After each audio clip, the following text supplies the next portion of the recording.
Bueno, chicos, buenas noches. Bueno, tal como les había prometido, acá va la grabación de la segunda parte de nuestra clase de aminoácidos, ¿sí?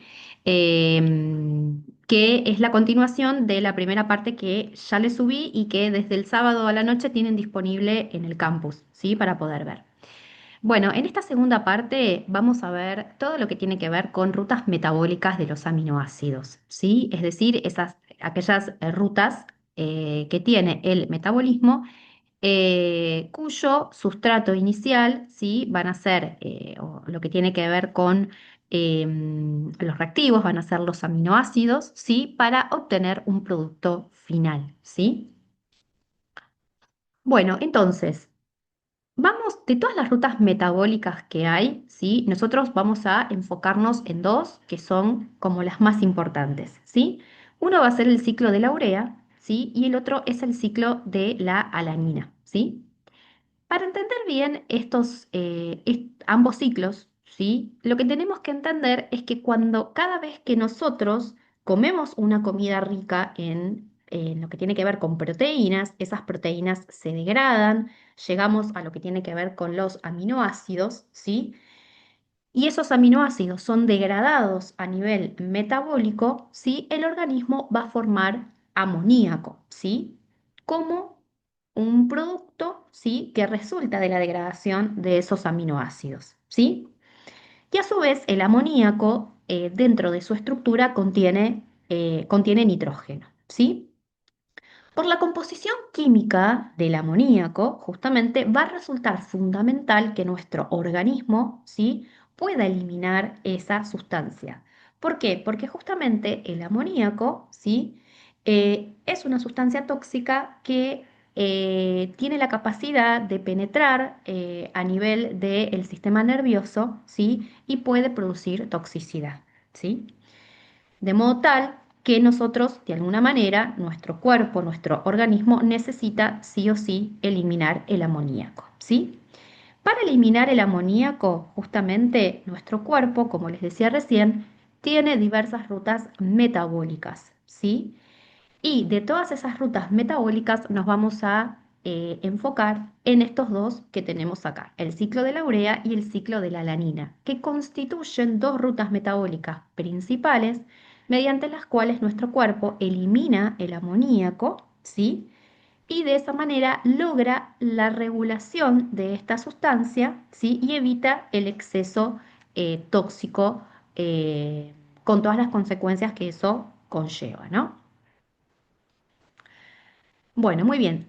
Dada esta pequeña introducción, sí, como para que ustedes también se puedan ir familiarizando de el por qué existen estas rutas metabólicas, cuál es el objetivo, vamos a ver ahora la definición de cada uno de ellos y el fundamento, ¿sí? El ciclo de la urea básicamente es un ciclo, ¿sí? Mediante el cual nuestro organismo va a excretar el exceso de nitrógeno resultante de esta degradación metabólica de aminoácidos que veníamos charlando recién, así como también eh,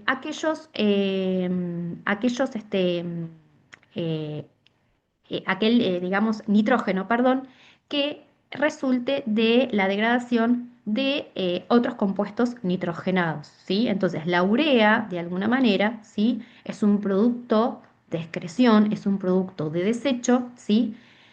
Que se pueden medir en sangre, ¿sí? Acuérdense que nosotros, ¿sí? Cuando vamos a hacernos un control clínico o mismo trabajando como técnicos, ¿sí? Siempre vemos esa triada de glucemia, urea, creatinina, ¿sí? Bueno, justamente la urea constituye un parámetro muy importante, al igual que la creatinina, de función renal. Y ahora vamos a ver por qué, ¿sí?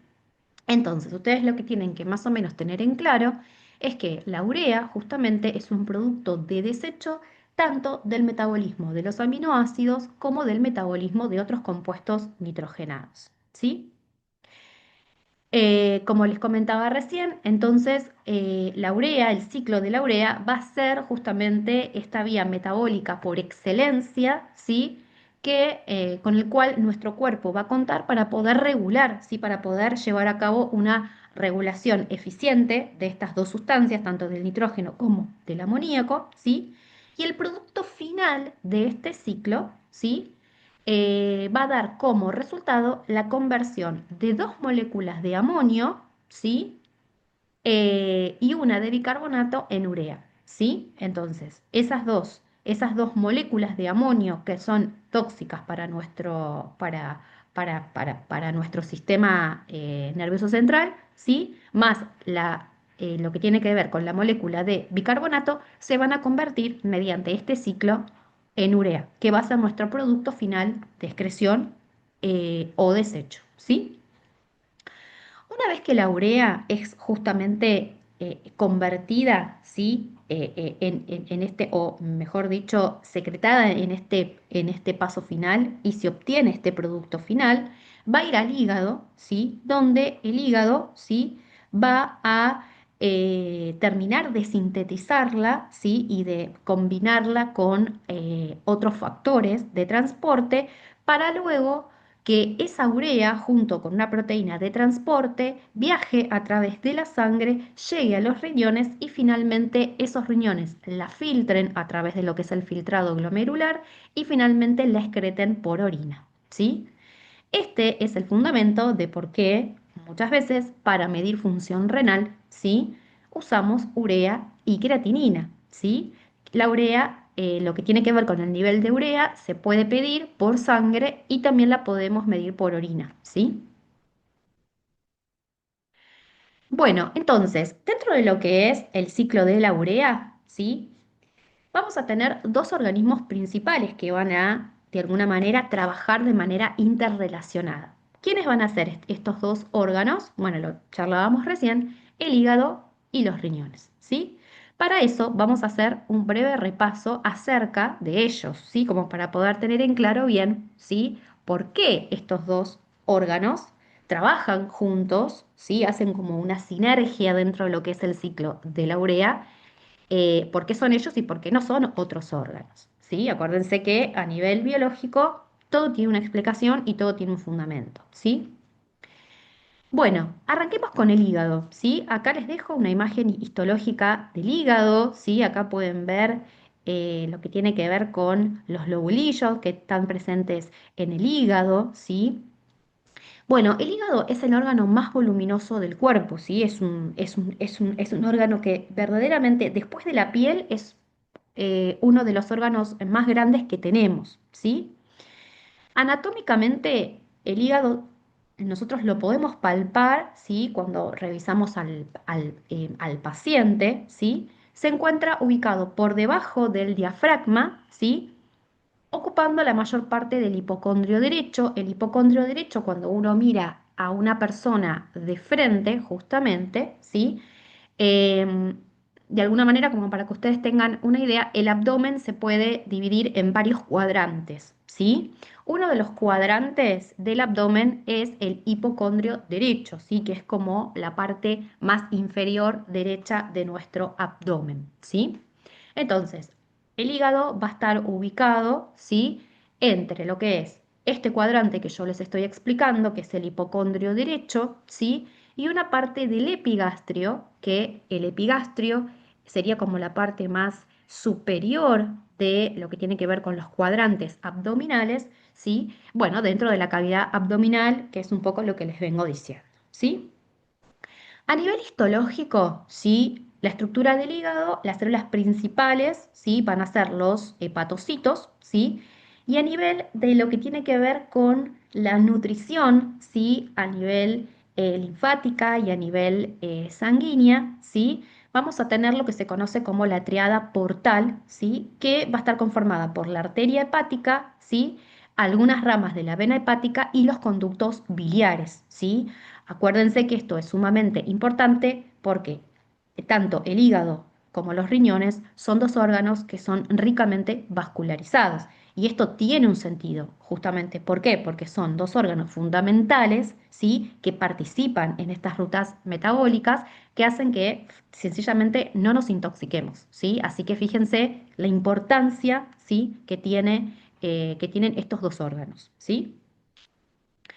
Y continuando un poquito con el tema de la parte más histológica, ¿sí? Todas estas estructuras, lo que tiene que ver con los hepatocitos y la rica vascularización que va a tener el hígado, ¿sí?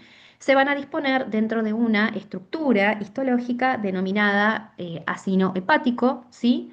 Siendo esta la unidad estructural y funcional del hígado, ¿sí? Entonces, dentro de lo que es el acino hepático, que es esto que están viendo acá, ¿sí? Vamos a tener a los hepatocitos, ¿sí? Que son todos estos puntitos violetas que tenemos acá, ¿sí? Y después vamos a tener lo que son los lóbulos o los lobulillos hepáticos, ¿sí? Que son todos estas estructuritas blancas que tenemos acá, ¿sí? Y después toda la parte vascular, ¿sí? También forma parte de lo que es el acino hepático. Acuérdense que el acino hepático entonces es la estructura, es la unidad estructural y funcional del hígado, ¿sí? Bueno, entonces, entre las principales funciones del hígado van a ser, que por ahí ya las habrán escuchado seguramente lo habrán visto en anatomía, ¿sí? Primero, es el encargado de secretar la bilis mediante la actividad de los hepatocitos, ¿sí? El principal pigmento biliar, ¿sí? Que nosotros obtenemos, ¿sí? Como producto de tanto de lo que tiene que ver con la actividad del hígado como de la destrucción de los glóbulos rojos, ¿sí? Es la bilirrubina, ¿sí? Que se genera justamente a partir de la fagocitosis, ¿sí? Y de la destrucción que se produce de los eritrocitos viejos a nivel hepático, ¿sí? Entonces, la bilirrubina, por ejemplo, que también se dosa dentro de lo que es el hepatograma, esto lo van a ver el año que viene, ¿sí? Van a ver que tenemos una bilirrubina directa, una bilirrubina indirecta y una bilirrubina total, que son determinaciones que se incluyen dentro del hepatograma. Nos da justamente una idea de cómo está funcionando el hígado y también me vincula un poco, me da una idea acerca de cómo está también mi sistema sanguíneo, ¿sí? Y por otro lado también el hígado es sumamente importante porque aparte de que justamente el hígado va de alguna manera a mediar en lo que es la producción de bilirrubina, ¿sí?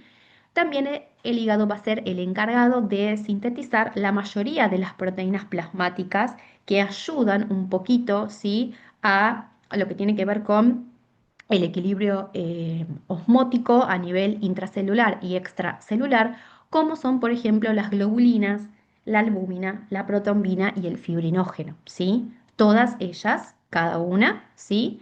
Son proteínas sumamente importantes a nivel, digamos, global, ¿sí? Las globulinas van a ser anticuerpos, la albúmina justamente es una proteína que nos ayuda de alguna manera mantener estable la presión oncótica, es decir, la presión que producen las proteínas, ¿sí? La protomina y el fibrinógeno son proteínas que van a estar vinculadas más a la parte de coagulación, ¿sí? Así que todas las proteínas que circulan en nuestro cuerpo, ¿sí?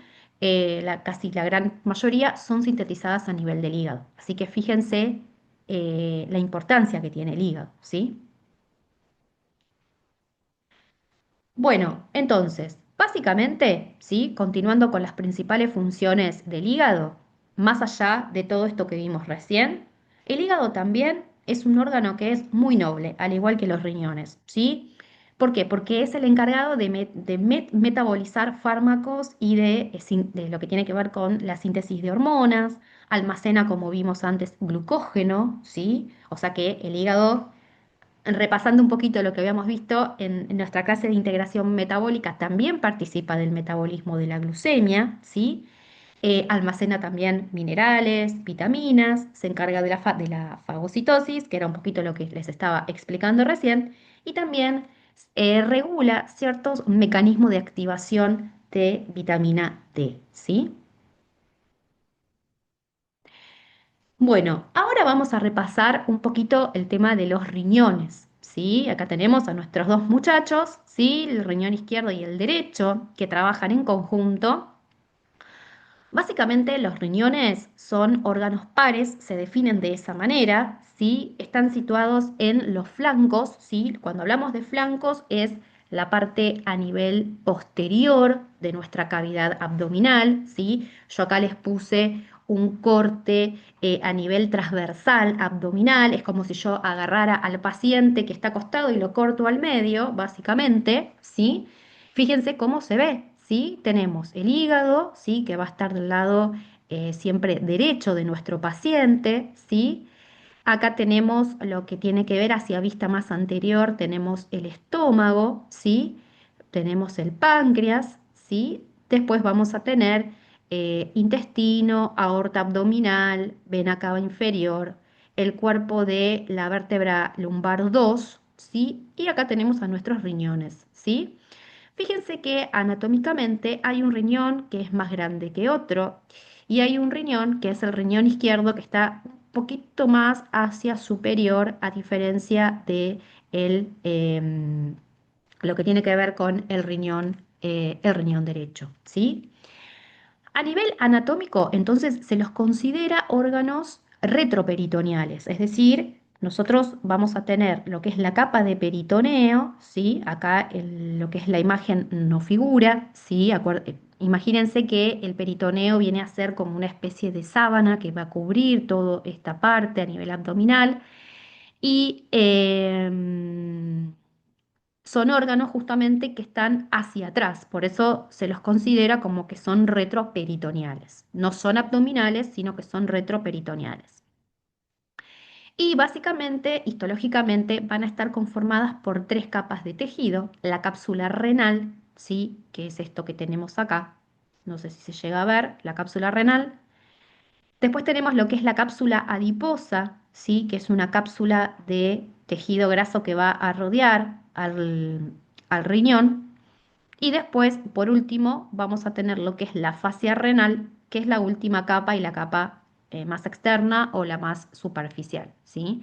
Así que fíjense cuán protegidos están también, ¿no? Frente a golpes y demás, porque fíjense que hacia posterior tenemos, ¿sí? Toda una capa de músculos que son los músculos correspondientes a la parte lumbar, ¿sí? Que también lo protegen, ¿sí? Pero eso no quita que si uno recibe un golpe fuerte o un traumatismo fuerte a nivel retroperitoneal, los riñones puedan salir lesionados, ¿sí? Así que hay que tener cuidado con eso también.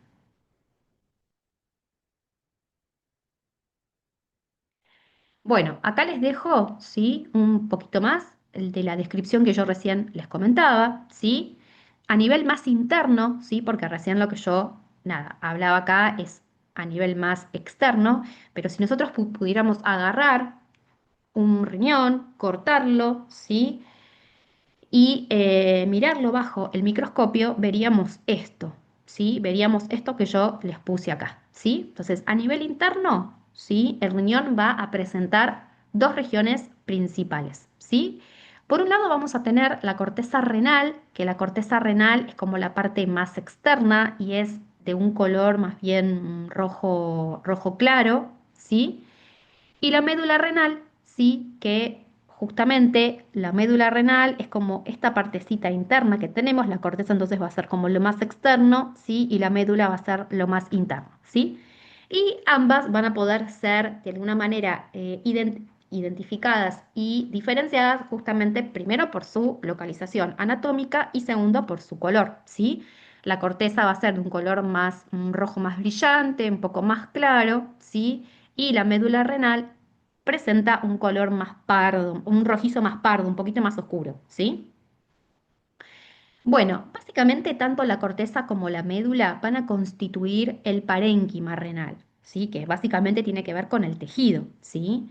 Donde vamos a encontrar, ¿sí? A las nefronas, que son las unidades funcionales del riñón, ¿sí? ¿Vieron que cada cosa tiene su monómero? Bueno, en este caso, ¿sí? Si nosotros hacemos como una comparación entre las unidades funcionales de las proteínas, de los hidratos de carbono, ¿sí? O de los ácidos nucleicos, que es lo que vimos hasta ahora, ¿sí? Nuestras unidades funcionales más chiquititas e indivisibles, ¿sí? En el caso del riñón, van a ser las nefronas, ¿sí? Ellas obviamente son las unidades funcionales del riñón, ¿sí? Cada nefrona, ¿sí? Está irrigada, está fuertemente irrigada a través de una arteriola aferente, ¿sí? Cuando nosotros hablamos de lo que tiene que ver con aferente y eferente, por si leen algún libro de anatomía o de fisiología, aferente es lo que llega, eferente, o sea, aferente va a ser lo que llega al órgano que sea, en este caso estamos hablando de del riñón, concretamente a nivel de las nefronas. Y todo lo que es eferente es que sale desde el órgano en dirección hacia la parte sistémica, ¿sí? Bueno, estas arteriolas aferentes, ¿sí? Se van a dividir en lo que tiene que ver con una red de capilares bien profusos, bien, bien compactos, ¿sí? Que se van a ir enrollando a modo de ovillo, ¿sí? Y esa estructura va a recibir la denominación del glomérulo, que lo tenemos acá, ¿sí? Acá tenemos la nefrona, ¿sí? Fíjense que también es una estructura que está ricamente vascularizada, ya sea a nivel arterial y a nivel venoso. Y el glomérulo justamente va a ser este ovillo de capilares, ¿sí? Que va justamente a llegar a esta estructura, ¿sí? Entonces, una vez que la urea se produce en el hígado, ¿se acuerdan que esa urea va a salir del hígado, va a viajar por el torrente sanguíneo y va a llegar a los riñones, con el objetivo de que los riñones, ¿sí? La filtren a nivel de las nefronas y finalmente pueda ser excretada con la orina, ¿sí? Bueno, principales funciones de los riñones, ¿sí? Van a ser muchísimos, ¿sí? Muchísimos, y esto también se relaciona con un poquito lo que habíamos visto de lo que tiene que ver con estado ácido-base, ¿sí?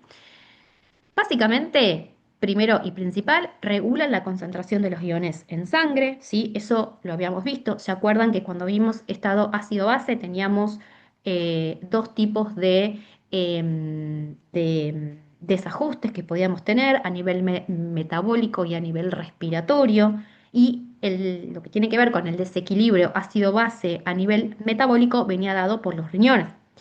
Bueno, entonces, fíjense que a nivel renal, sí, los riñones principalmente regulan la concentración de iones en sangre, sí, regulan el pH sanguíneo, mantienen la volemia, sí, regulan la presión arterial mediante el sistema renina-angiotensina-aldosterona, producción de hormonas, calcitriol y eritropoyetina, regulan la glucemia, ¿sí?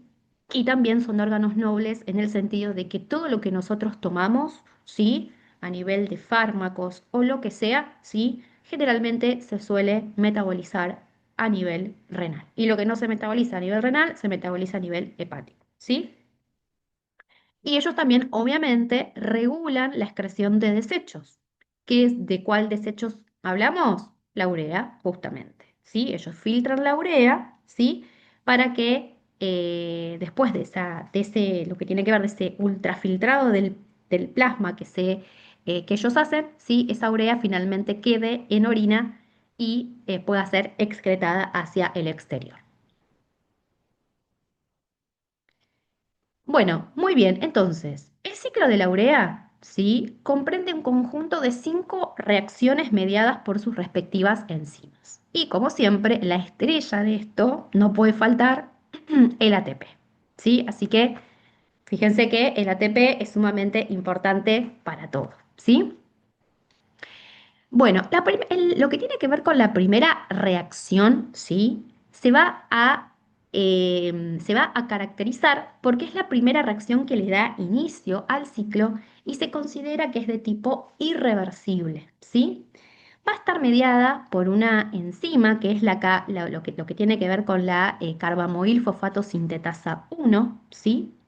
Los reactivos de esta reacción, es decir, ¿se acuerdan que en la primera parte del año, cuando vimos aplicaciones químicas, ¿sí? Vimos que toda reacción química tiene reactivos, tenemos una flecha, ¿sí? Que puede ser unidireccional o bidireccional, ¿sí? Y del otro lado de esa flecha, del lado derecho, van a estar los productos, ¿sí? Entonces, del lado izquierdo tenemos los reactivos, del otro lado tenemos los productos, ¿sí? Los reactivos de esta primera reacción son justamente aquellas sustancias, ¿sí? Que son esas sustancias que el cuerpo quiere sacar, ¿sí? ¿Cuáles son? Las que veíamos al principio. El amonio, el bicarbonato y siempre acompañado con dos moléculas de ATP, que son las que van a, de alguna manera, aportar la energía suficiente para que la reacción se lleve a cabo, ¿sí? Si se acuerdan, cuando vimos no hace mucho el tema de lo que tiene que ver con las enzimas y demás, ¿sí? Acuérdense que toda reacción necesita una energía de activación para poder comenzar, ¿sí? Eh, Otros datos importantes también que forman parte de esta reacción es que vamos a tener un cofactor, ¿sí? Que de alguna manera va como a regular la actividad de la carbamoil fosfato sintetasa 1, que es el magnesio, ¿sí? Bueno, el producto final de todo esto, que justamente es un intermedio, es un producto intermedio de todas estas reacciones, es el carbamoil fosfato, ¿sí? Y esta reacción, que es esta primera reacción y es de tipo irreversible, es decir, ya no podemos volver del carbamoil fosfato al amonio y al bicarbonato, ¿sí? Va a tener lugar a nivel del hígado dentro de lo que es la mitocondria, ¿sí? La mitocondria hepática. Bueno, una vez que finaliza esta reacción y tenemos este producto final, ¿sí? Que es el carbamoil fosfato va a entrar a una segunda reacción, ¿sí? Es decir, ahora, este que fue mi producto de la reacción uno va a pasar a ser, ¿sí? El reactivo de mi segunda reacción, ¿sí? Esta segunda reacción, ¿sí? Va a dar como producto final la citrulina, ¿sí? La citrulina justamente se va a caracterizar porque va a ser un producto de esta reacción, que es una reacción de transferencia, ¿sí? En donde otra enzima, ¿sí? Que es esta, que es una enzima que también es sumamente importante, que es la ornitina transcarbamilasa, ¿sí? Va a transferir un grupo que tiene, un grupo funcional, que es el grupo carbamoil, ¿sí? A justamente, ¿sí? Compuestos intermedios dando, digamos, origen a lo que es la ornitina, ¿sí? Que luego finalmente la ornitina se va a transformar en citrulina, ¿sí? Entonces, los puntos más importantes de esta segunda reacción es que nuestro producto final va a ser la citrulina, ¿sí? El producto que ingresa, o sea, lo que tiene que ver con los reactivos, va a ser el carbamoil fosfato, ¿sí? Que a través de la acción, ¿sí? De la ornitina transcarbamilasa, ¿sí? Le va justamente a transferir este grupo funcional, lo que tiene que ver con el grupo carbamoil, ¿sí? Y va justamente a mediar la transformación del carbamoil fosfato, ¿sí? En ornitina para finalmente, a nivel mitocondrial, la ornitina se transforme en citrulina, ¿sí? La citrulina justamente va a ser el producto final de esta segunda reacción consecutiva, ¿sí? Que se lleva a cabo también dentro del hígado. Todo esto hasta ahora es todo a nivel mitocondrial dentro del hígado. Muy bien, a nivel de la reacción 2, nosotros tenemos este producto final que es la citrulina. La citrulina entonces va a seguir su camino y va a entrar como, como lo que tiene que ver con el reactivo de esta tercera reacción, ¿sí? Entonces tenemos a lo que tiene que ver con la citrulina que sale, ¿sí? De la reacción 2, ¿sí? E ingresa en lo que es la reacción 3, ¿sí? En la reacción 3, entonces vamos a tener como reactivo inicial a la citrulina, producto de la reacción 2, y la enzima que va a mediar la conversión de la citrulina en otros productos va a ser esta enzima que es la enzima arginino-sucinato sintetasa, ¿sí? Esta enzima, ¿sí? Va a mediar esta tercera reacción que se caracteriza por ser una reacción de condensación, ¿sí? Que justamente involucra a este grupo, que es otro grupo funcional característico de la citrulina, ¿sí?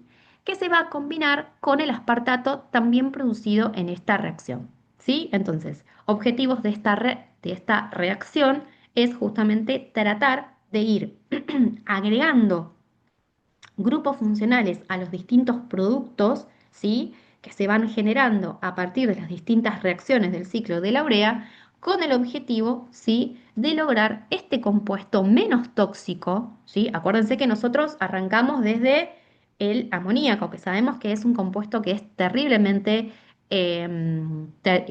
digamos, tóxico, ¿sí? Entonces la idea es, o sea, lo que nuestro organismo piensa es, bueno, voy tratando de a partir de lo que es el amoníaco, tratar de irlo como suavizando, irlo como fraccionando en pequeñas sustancias que sean menos tóxicas hasta llegar, ¿sí?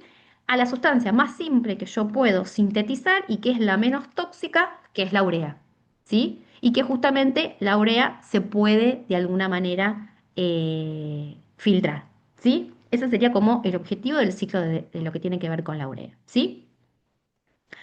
Muy bien. Entonces, pasamos a la reacción 4, ¿sí? En la reacción 4, ¿sí? Que esta es como la cuarta y ya anteúltima reacción del ciclo de la urea, ¿sí? Esta última reacción va a involucrar la formación de compuestos tales como el fumarato y la arginina mediante la acción de la enzima arginino-succinídico liasa, ¿sí? Entonces, ¿qué es lo que va a pasar? Nosotros acá ya tenemos, ¿sí? Teníamos a la citrulina que entra a nivel de lo que es la reacción 3. La citrulina ahora se va a ver modificada por digamos, por esta reacción de condensación, ¿sí? Y esta combinación que se produce con el aspartato que se produce también en esta reacción. Ese complejo, esa modificación que sufre lo que es la citrulina con todos estos agregados que se producen en la reacción 3, se va a seguir modificando, ¿sí? A nivel de la reacción 4, ¿sí? Y esas modificaciones que se van dando a nivel de la citrulina implica la formación de compuestos tales como el fumarato y la arginina, ¿sí? Mediante la acción de esta enzima que tenemos acá, ¿sí? Bueno, y finalmente llegamos a lo que es la reacción a lo que es la reacción 5, ¿sí? En donde justamente todo este complejo, ¿sí? Al cual se le vienen como agregando cosas, ¿sí? En la reacción 5 lo que vamos a tener es una ruptura, ¿sí? De la arginina formada en la reacción 4 y sumada a este complejo, ¿sí? Justamente la ruptura de la arginina va a hacer que se forme la urea por acción de la enzima arginasa, ¿sí? Bueno, una vez que nosotros tenemos todas estas reacciones y que todo este ciclo se llama ciclo de la urea justamente, ¿por qué? Porque todo el tiempo se repite, ¿sí? ¿Por qué? Porque todo el tiempo tenemos moléculas de nitrógeno y de amonio dando vueltas en nuestro cuerpo y todo el tiempo necesitamos que nuestro cuerpo lo depure, ¿sí? Entonces, una vez que la urea finalmente se produce en el hígado, como les comentaba recién, va a ser transportado por la sangre hasta las nefronas para luego dirigirse a los túbulos renales, pasar por los cálices, llegar a la pelvis renal, uréter y finalmente vejiga para ser excretada con la orina, ¿sí? Acá les dejo, ¿sí? Un gráfico, ¿sí? De todas las sucesivas modificaciones que si bien yo se los explico acá, ¿sí? Eh, bueno, nada, es como para que ustedes también lo tengan presente, ¿sí? Es decir, qué compuesto se va formando, ¿sí? Fíjense, y qué enzimas son las que participan, ¿sí?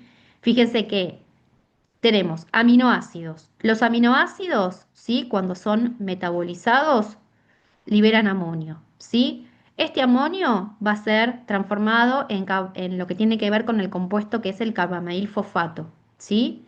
Va a ingresar al ciclo de la urea, se va a transformar en citrulina, ¿sí? Vamos a tener después lo que tiene que ver con la formación de arginina, ¿sí? Ornitina y así sucesivamente, ¿sí? Esto es como una versión más resumida, ¿sí? De lo que les puse acá, ¿sí?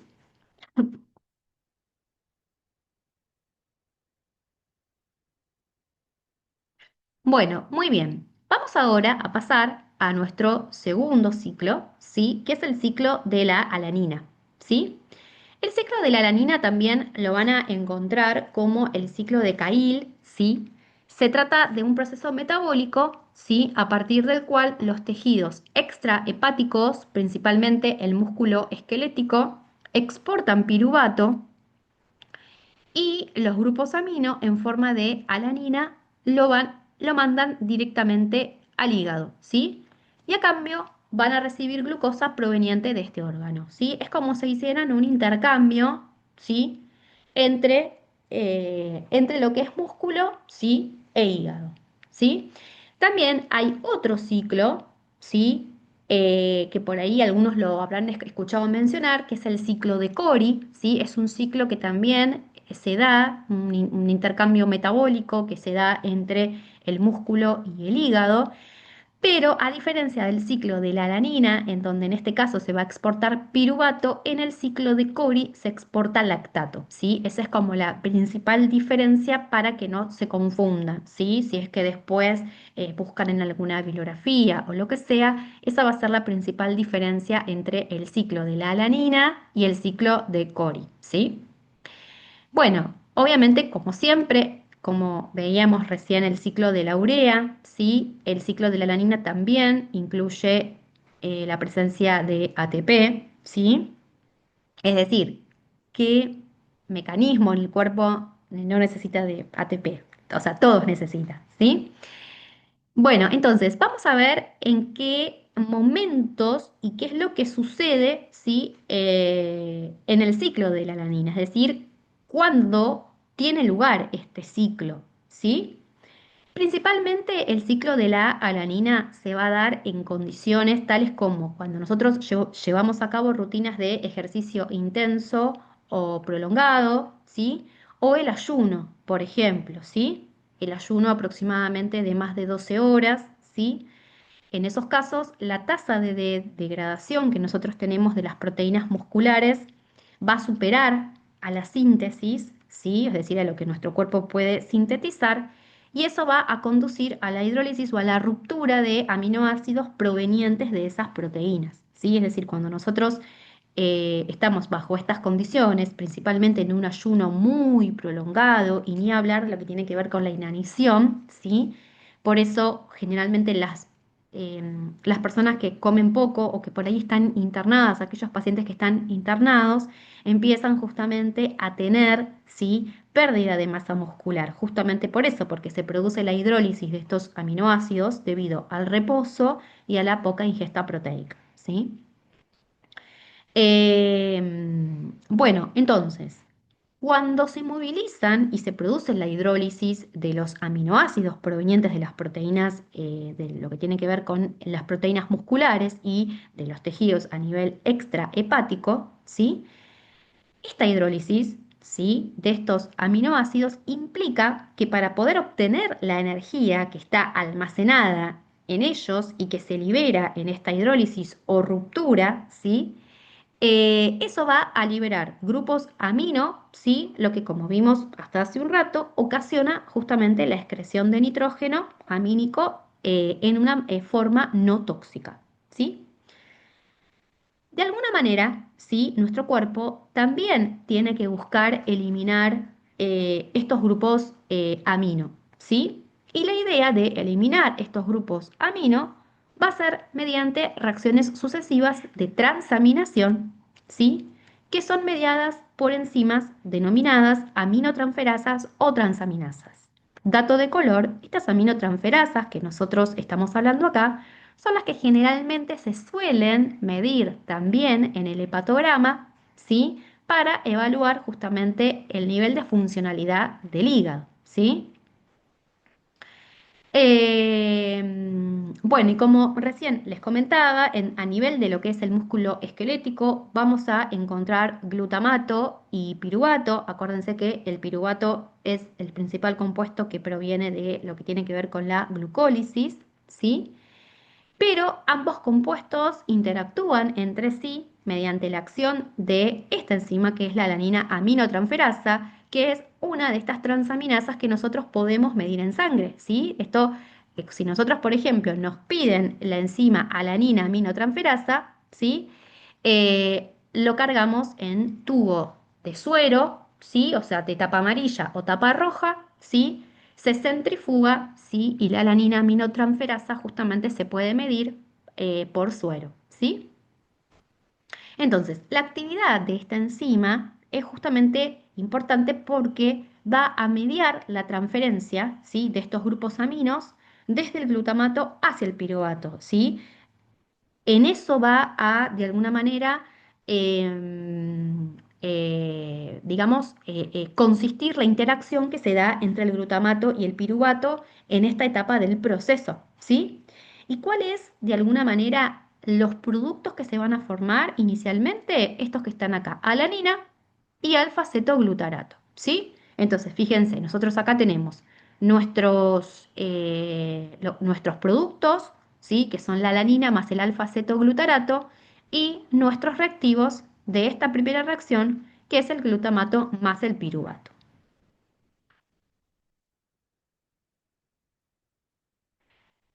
Bueno, muy bien. Entonces, el fundamento, ¿sí? de este ciclo metabólico, de por qué existe el ciclo de la alanina, ¿sí? Una vez de que la alanina se produce en el músculo, ¿sí? Que eso es lo que hablábamos recién, la alanina va a llegar al hígado.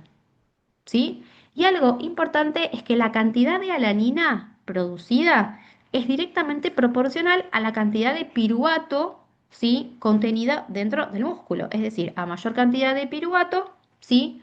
Mayor cantidad de producción de alanina y viceversa, ¿sí? Fíjense que acá tenemos la reacción. Todo esto, ¿sí? Ocurre, ¿sí? A nivel muscular, ¿sí?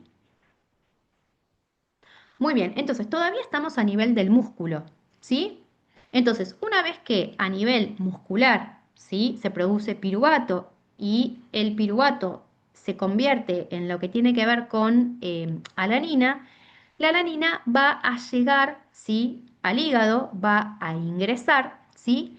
Y acá va a ocurrir una reacción de desdoblamiento, es decir, la alanina se va como a desdoblar o se va como a desarmar, ¿sí?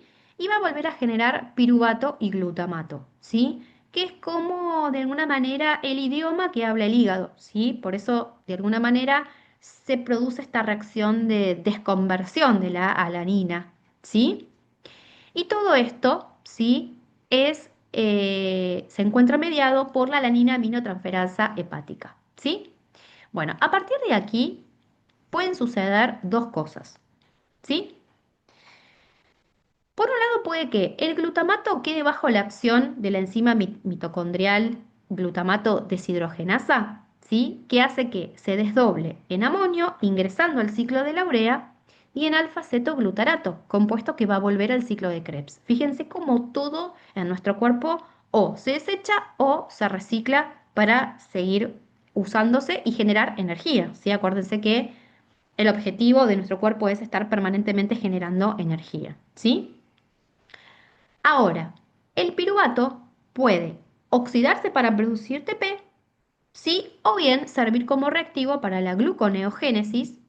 Acuérdense que la gluconeogénesis era la producción de glucosa a partir de precursores no glucosídicos. En este caso, el piruvato, de alguna manera, no es glucosa, ¿sí? En sí. Pero sí, si el piruvato ingresa a través de este ciclo, del ciclo de la gluconeogénesis, puede producir glucosa, ¿sí? Que será utilizada nuevamente por el músculo, completando así el ciclo, ¿sí? Así que fíjense cómo tanto el glutamato como el piruvato, que son los dos compuestos químicos que van a formar la alanina, cuando ingresan al hígado, ¿sí? En el hígado esa alanina se desdobla, ¿sí? Y se obtienen nuevamente glutamato y piruvato, ¿sí? Pudiendo tomar estas dos alternativas, siguiendo estas diversas rutas metabólicas. Bueno, acá le dejo la importancia fisiológica de este ciclo, acá se los dejo un poco más detalladito, ¿sí? Acá les pongo, por ejemplo, cuál es, digamos, la función que se produce en cada etapa del ciclo con su respectiva descripción. Y acá les dejo algo muy importante que lo tienen que saber, ¿sí? ¿Cuál es el costo energético del ciclo de glucosa-alanina? ¿Sí? Es decir, se consumen aproximadamente de 3 a 5 ATPs por ciclo, ¿sí? Dentro de o sea, esto es para todo el ciclo. Se reparte entre lo que es la parte periférica, que es la extrahepática, que es en donde el ciclo produce energía, ¿sí? Y por el contrario, cuando ya entramos en lo que es la parte intrahepática del ciclo, ocurre dentro del hígado, que es en donde el hígado consume energía, ¿sí? Entonces, acá les dejo que en lo que es la parte periférica, fíjense, en lo que tiene que ver con la parte extrahepática, se generan 2 ATP a través de la glucólisis. Acuérdense que todos los mecanismos, ¿sí? Paralelos que se establecen de lo que tiene que ver con la glucólisis se encuentran relacionados con el ciclo de la urea y principalmente con el ciclo de la alanina, ¿sí? Porque, a ver, tanto el hígado como el músculo crean y consumen glucosa, ¿sí? Entonces, en este caso, lo que es la parte extrahepática, el ciclo va a producir 2 ATPs a través de la glucólisis, ¿sí? Y a su vez se van a producir de 3 a 5 ATP adicionales a partir de la oxidación del NAD y del FAD, ¿sí? Así que fíjense que en total, ¿sí? Estaríamos teniendo sí, de 5 a 7 moléculas de ATP, más que suficientes para ser consumidas, ¿sí? En esta segunda parte del ciclo, ¿sí? Que se requieren aproximadamente 6 moléculas de ATP, ¿sí? Entonces, fíjense que en total, ¿sí? Lo que tienen que saber es esto, que el costo energético de este ciclo varía aproximadamente de 3 a 5 ATP por ciclo, ¿sí? Y acá les dejo bien lo que tiene que ver con las cantidades. Bueno, y acá les dejo la bibliografía utilizada, ¿sí? Para los que quieran profundizar más. Voy a ver si les puedo subir algunos capítulos para que lean antes del examen de el Tórtora, ¿sí? Que tiene mucho de anatomía acompañado de fisiología, ¿sí? Como para que ustedes puedan acompañar la presentación, ¿sí? Igual lo que está acá, con lo que respecta a la presentación, con esto podrían estudiar tranquilamente para el examen, pero nunca está de más que empiecen a leer material bibliográfico, papers, así que voy a ver si les puedo compartir, ¿sí? Bueno, chicos, hasta acá sería la segunda parte de nuestra clase de aminoácidos, de proteínas y de lo que tiene que ver con metabolismo proteico y de aminoácidos. Ya con esto ya pueden resolver la guía, ¿sí? Fíjense que es una guía más que nada teórica, sí, lo que tienen que sentarse a poder entender bien es cómo funcionan estos procesos, acordarse de lo que tiene que ver con las enzimas que median todos estos mecanismos, cuál es el funcionamiento, el fundamento, ¿sí? Porque todo eso seguramente va a ser evaluado, ¿sí? Así que, bueno, ahora en un ratito ya les subo el link y ya con esto ya pueden ponerse a trabajar.